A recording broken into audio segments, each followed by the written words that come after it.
Mungkin singkat saja saya izin bertanya, terkait apa isu yang sedang fokus dibahas nih Pak di komisi Bapak? Ya, yang sedang dibahas adalah isu pengangkatan pegawai-pegawai non ASN.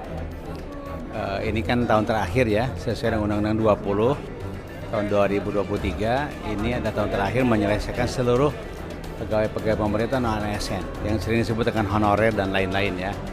Nah, sebagian sudah diselesaikan lulus sebagai CPNS pada tahun 2024 dan untuk mendapatkan nomor induk pegawai ini terakhir ya di bulan Juni dan bulan Juli TMT-nya. Kemudian pada saat yang sama juga ada non-ASN yang diangkat menjadi P3K atau PPPK. Ini juga sedang didorong untuk segera diselesaikan menjadi pegawai P3K dan TMT-nya harus selesai 1 Oktober 2025.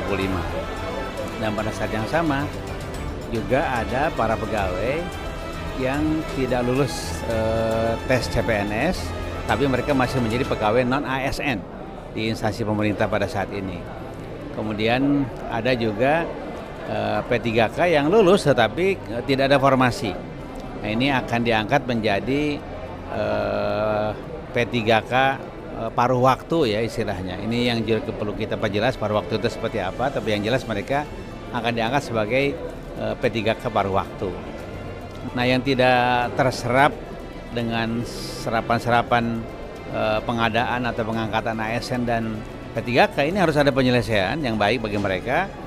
Saya meminta kepada Menteri Dalam Negeri, kepada BKN dan kepada Menpan RB untuk ada penyelesaian, untuk ada mitigasi masalah karena ini jumlahnya masih lumayan cukup besar ya. Jumlahnya masih cukup besar, mereka harus diarahkan, diberi pelatihan dan lain sebagainya yang memungkinkan mereka bisa hidup mandiri, bisa hidup secara normal ketika sudah tidak ada lagi kesempatan untuk menjadi ASN ataupun P3.